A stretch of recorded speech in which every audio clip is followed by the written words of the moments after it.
warahmatullahi wabarakatuh. Saya Ica Kairunisa. Saya akan expose kegiatan studi independen saya di PT Pintar Pemenang Asia, yakni mempelajari tentang startup.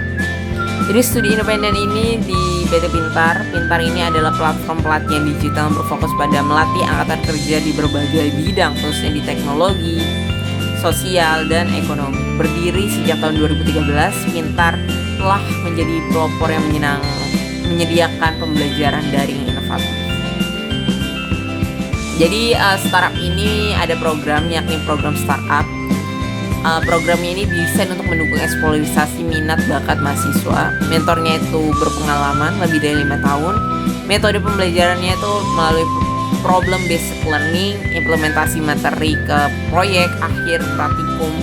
Materi yang disampaikan secara sinkronus dan asinkronus.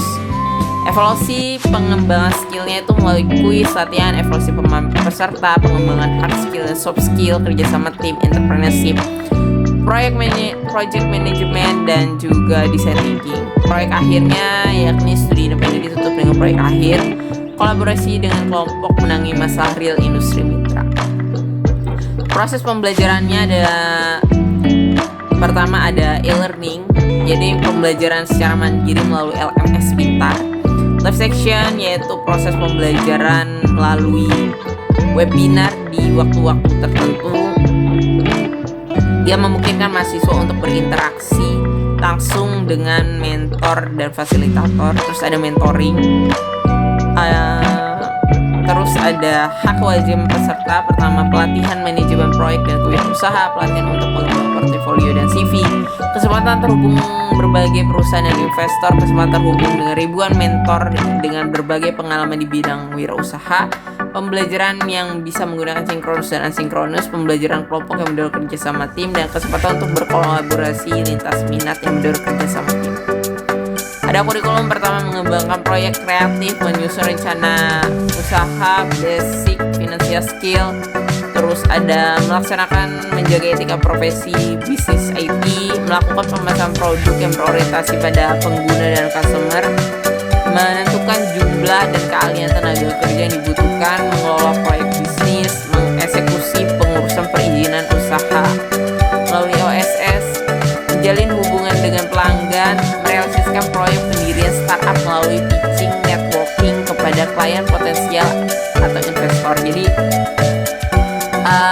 kegiatan ini ada 10 kompetensi yang dilatih, yang dimana aktivitasnya melalui webinar, e-learning, belajar mandiri, terus ada diskusi bersama fasilitator dan juga mentor, dan juga ada mini project dan final project. Terus ada timelinenya, dan juga ini ada topiknya. Pertama ada topik bisnis model canvas, organisasi faktor, terus ada go to market strategi, bisnis badan usaha, terus ada business development, cost management, legalitas usaha, design thinking, the morality of market, dan juga social responsibility, market entry strategi, communication management, hak intelektual, sertifikasi, organisasi struktur, seberapa pentingkah pembukaan, konsep testing, positioning, privasi, terus ada marketing teknik, lalu ada pembukuan, ada bisnis strategi, undang-undang hak cipta kerja, manajemen konflik, balancing komponen laporan keuangan, etikal dilema, prototype, mengenal pelakuan transaksi keuangan, consumer analytic, isu-isu perizinan usaha, membuat draft, terus CV, portofolio, dan loyalitas program.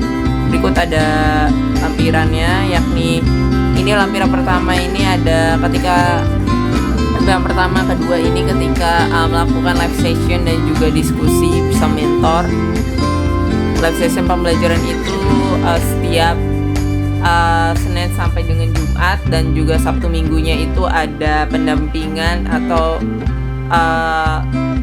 pendampingan dari fasilitator yang dimana membahas beberapa topik-topik yang telah disediakan.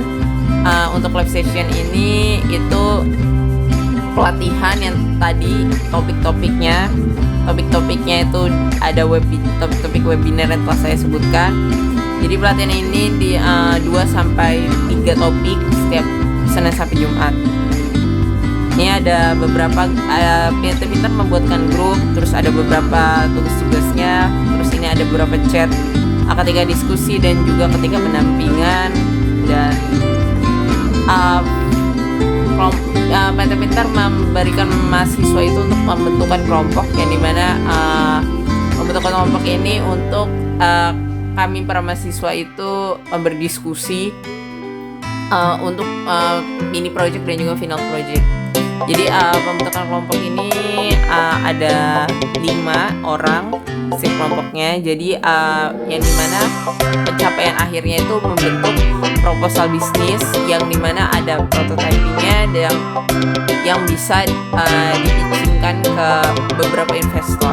Jadi bisnis yang kelompok kami buat yakni tentang EcoCycle. Yakni EcoCycle itu adalah tentang aplikasi tentang pengangkutan sampah online.